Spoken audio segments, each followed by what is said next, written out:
D'ici quelques semaines, Joe Biden succédera à Donald Trump dans le bureau ovale.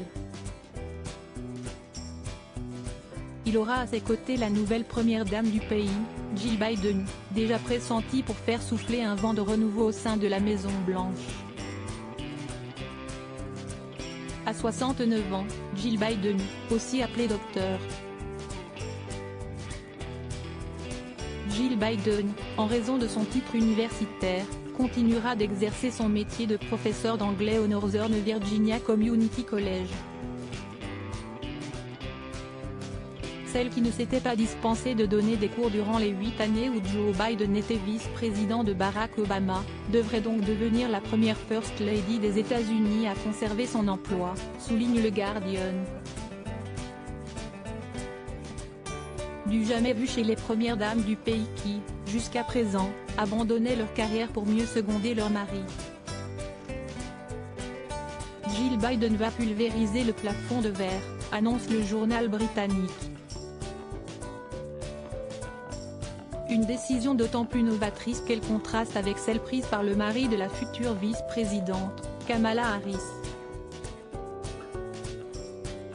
En effet, Douglas Emhoff a fait savoir qu'il allait quitter son emploi afin d'assister son épouse, devenant ainsi le tout premier second gentleman de l'histoire. La promesse d'une Maison Blanche teintée de modernité, mais aussi du style coloré de Jill Biden, qui a jusqu'à présent affiché une panoplie pour le moins fleurie. En première ligne de mire, on pense à la création Oscar de la Renta, que la future première dame portait pour le discours de victoire de Joe Biden. Élégante et féminine, la pièce de tissu noir était partiellement brodée de fleurs qui ne manquaient pas d'égayer le caractère sobre de la robe. Jill Biden et les imprimés floraux, une longue histoire côté mode.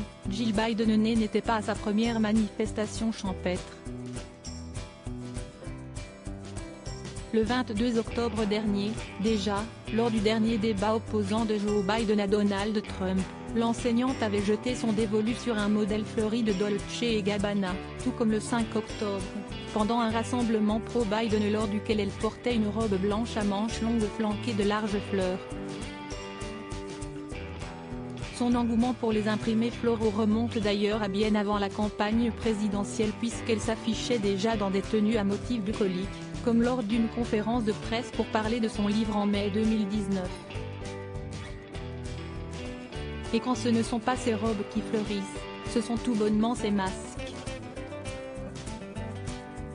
En août dernier, Jill Biden a d'ailleurs posté une photo sur son compte Instagram, le bas du visage recouvert par un joli masque bleu flanqué de pâquerettes.